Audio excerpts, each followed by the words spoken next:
Good afternoon, everyone. I'm welcoming everyone here at Fundación Sansok and, of course, our viewers online to our very first major exhibition here at Fundación Sansok.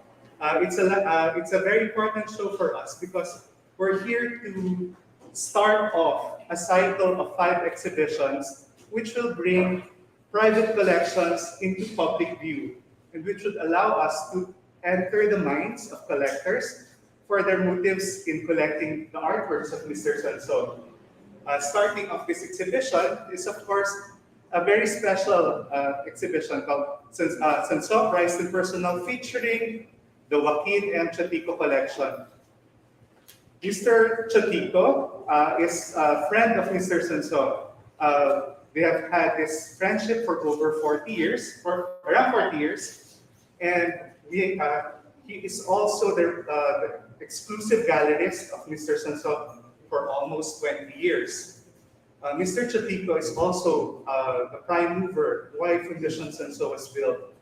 And we're very grateful for that, and we'd like to honor him this afternoon by having this exhibition. But on top of that, I'd also like to share with everyone that this exhibition is even made more special by a gift of Mr. Teotico to help our scholarship program, which we have started to expand from the Bulacan State University.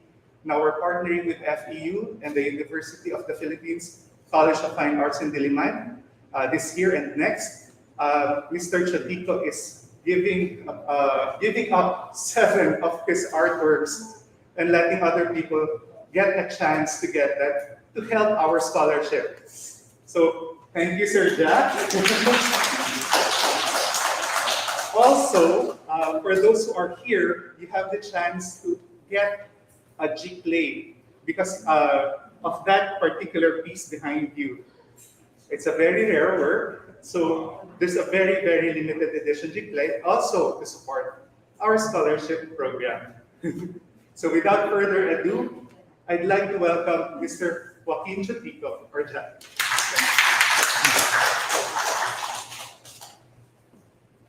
Good afternoon, everyone. Thank you, Ricky, Director Ricky Francisco of the Fundación Sanson. Let's give him a round of applause, please.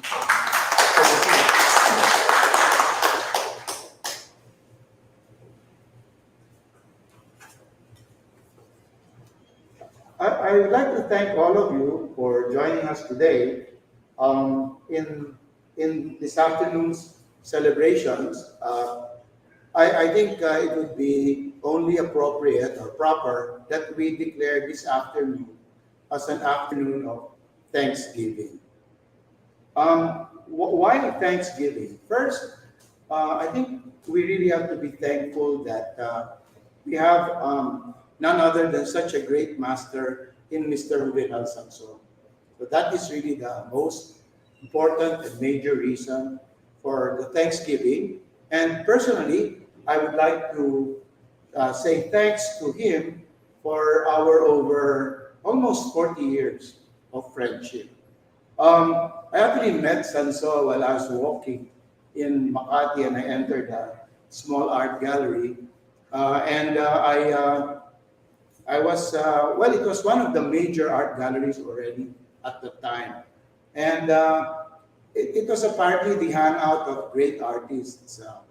And these artists turned out to be the gods of Philippine art in the future. No?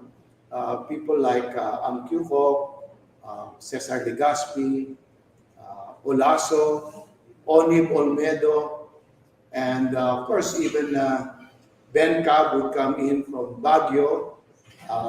We have Andy Abiado, who's here today with Papa for some time. Andy, hello. Thank you for being here and honoring us with your presence.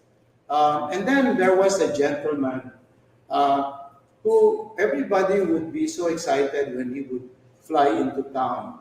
He was, well, there are people teasing him that he was a bit of a Clint Eastwood look-alike.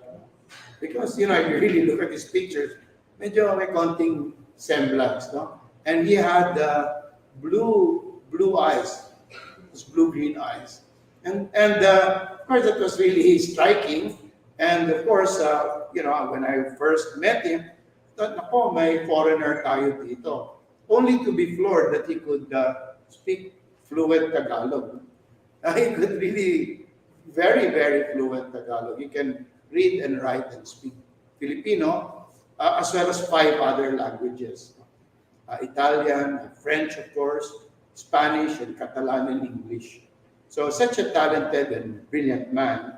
And well, I would like to thank him for his generosity with his knowledge, for his generosity in sharing his experiences, his stories, and his talent. He's such a talented individual. And interestingly, we hit it off quite well. Although I was much junior, my work then, I was doing some work for the Department of Agriculture. My work then took me traveling to different parts of the world because we were doing the negotiations for Philippine agricultural products. So my work, I had to go to some of the capitals of the world. And whenever I was there, I would spend time doing nothing but except work, of course, but also during the spare time, I would just spend time in museums. So whenever Mr. Sanso was in town, we'd be exchanging stories on what was happening in that museum or this museum, or what were the art trends in the world. So that was very nice, and because of that, we developed a very strong rapport, and we became good friends, and we even were able to meet each other. I was able to visit him in his studio in Paris, Rue Colonel Renard. I think that was the address, and I was also able to see him in other parts of the world whenever he had some projects there.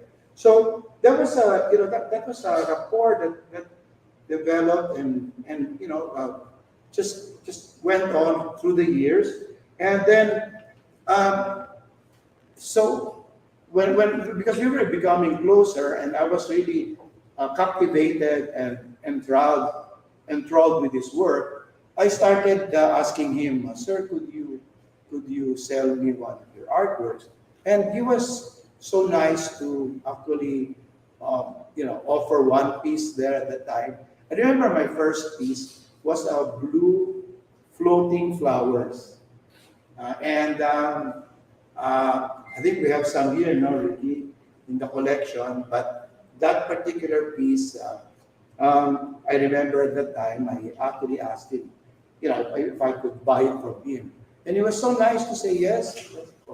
And those were difficult times in the Philippines. I think there was such a financial crisis in the early 80s. During the Marcos dictatorship, the economy had collapsed. There was the DVD problem. Philippine debt was such an all-time high. And I think at that time they had just assassinated Ninoy Aquino. So the art scene was really almost dead. But the group of artists that got together were able to put meaning into the art scene because they were just so happy to get together every Saturday and draw and paint. And I was honored. I was one of probably the youngest at that time. And then the leader asked me, "Hey, why don't you join our group?" So I said, "Sir, excuse me. I'm just a hobbyist in the house. I didn't take up fine arts." I said, "Yeah, but it seems that you really like art." And he said that. So I said, "Sir, what are your requirements to become a member of this esteemed group called the Saturday Group of Artists under National Artist Cesar Legaspi?" So Mang Cesar said, "Oh, simple. All you need to do is attend 2 sessions of the group." And I noticed you've been here more than 8 times. So I said, "You're automatically a member." So I was floored. I nearly fell off my chair. And I said, "Wow." That's how I became a member of this great group of artists called the Saturday Group of Artists. And of course, Mr. Sanso was a regular there whenever he was in town. He spent half of the year in Europe, in Paris, working in other countries. And then during the, very smart of him, during the winter season, he would be here in the Philippines, exhibiting. He would have at least one show a year. And he would be exhibiting and he would be socializing. And he was a very likable fellow. Mr. Sanso is really easy to get along with and easy to talk to. So he would really be circulating. He would attend all sorts of art activities and exhibits, and he would make friends with almost everyone that he could. But anyway, I guess one of the questions that are probably in your mind is, well, what kind of art did I like or start collecting? I was actually drawn to Sanso's art because of the technique. One of the important reasons is he has really superb, technique. His compositions are not the regular compositions. Sometimes he would even crop a bouquet of flowers, like, for instance, this one, that one over there. He'd crop it and he'd say, "Oh, well, why did you do that?" When most people would really center the subject in their compositions. He would cut off something in an unexpected manner. And that's what made it exciting. His compositions were very, very outstanding. And then his strokes, the strokes that he would use to make a flower or a landscape were superb. And also his colors. He whispered to me one time, said, people think that it's very easy to put colors together. Said, apparently, I learned from him that he spent decades trying to study color theory. And because he said that if you put a certain type of orange beside a certain type of green or a certain type of blue, then that will make it pop out, or that will make it, really a very interesting artwork.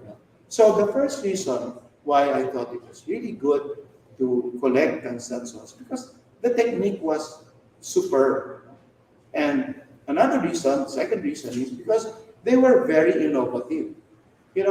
Some of the landscapes that he does, or some of the flowers that he does, you don't really see anyone else doing it in that manner. So it's really uniquely his. And in fact, I think most of the flowers are from his own imagination. Some of them are not even actual flowers, but he's able to, because he's been painting for so many years, he's able to create his own world, whether it's landscapes or flowers, or as we found out later on in the day, he was also able to do abstract art in a very interesting way. He was also able to do realistic or modernist art. He was also able to do textile designs. He was able to do reverse paintings, a host of things that when we all initially started liking Sansos, we only thought that there were only flowers and rocks, right, or landscapes. Partly that is not the case, and our work, Director Ricky in the museum, we've been able to discover and unearth so many facets of this great, great talent named Mr. Ruben Sanso. But the third, and maybe the most important reason why I got to like Sansos and focus my collection on his paintings, or prioritize his painting, is because each artwork that is a Sanso gives very strong emotional impact. When you see a painting, like for example this red painting over here, at the back over here, it makes you feel so happy. So in effect, what you're acquiring is not something that was drawn on a piece of paper or painted on a piece of paper, but what you're actually acquiring are the emotions that these types of artwork will bring you. And that's what's great about Sanso. When he was painting after World War II, he went through a series which we call the Black Period. And the Black Period were artworks which were a result of the trauma that he suffered in World War II. He was tortured by the Japanese. He was hit by a bomb at the ending stage of World War II. So he lost 80% hearing in one ear. So and lost his sense of balance.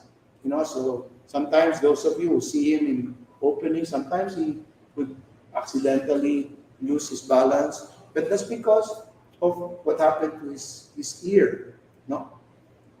But when he started painting those paintings in the 50s and in the 60s, called the Black Period, they were so, whenever I see them, and I think Ricky were able to put together a number of them here from the Black Period, I become speechless, and sometimes I even get teary-eyed because the strong emotional impact of the anguish, the torment, the all the difficult emotions that he suffered in World War II. You can glean from those Black Period paintings. And it took him quite a long time to recover.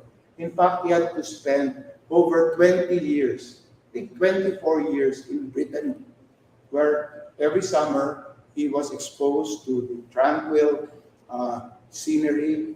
And of course, sometimes Brittany can be very stormy too, no? But that helped him heal. He was able to, start making tranquil paintings. And so that was the second phase of his life, very poetic landscapes featuring Brittany, right? And then in the mid 80s and the early 90s, he enters his period of exuberance, a joy, where the artworks become, singing with glee or singing with happiness. And to me, that is the reason why I am so affected and so enthralled by Sanso paintings, is because of the emotional impact of each and every artwork. And I think that's what makes him a master. So I guess the second reason for calling it Thanksgiving afternoon is I'd like to thank Fundación Sanso for putting this project together. I think artworks shouldn't just stay in, cellars or storerooms. I think the reason why the artist made them is to be able to show them to the world, to show his feelings and his thoughts to the world. So I think what Fundación Sanso is doing is to contact the major collectors of Sanso, and I am confident each collector would have his or her own reason for collecting why or what they collected. So thanks for that, Fundación Sanso. I think I would also like to thank all of you, the art aficionados in the Philippine and in the international art scene. Thank you for your love and interest and commitment to art. Because it's because of people like you that art has a life of its own in any country, right? And then finally, I would like to also say that I am deeply honored to have been asked by the foundation to present the first 44 artworks in our family collection for priced and personal. Uh, there are, so with that, I would like to end this sort of hello to all of you, and I know that this is just the beginning of the program of Fundación Sanso, to show different collections from different collectors. So again, everyone, thank you very much. I am so honored to be here in front of you today. Please enjoy our program. Thank you, Sir Black, for allowing us to borrow 44 of your works and present them to the public here. For those who are home, Fundación Sanso is open from Monday to Saturday from 9 a.m. to 3, from 10 a.m. to 3 p.m.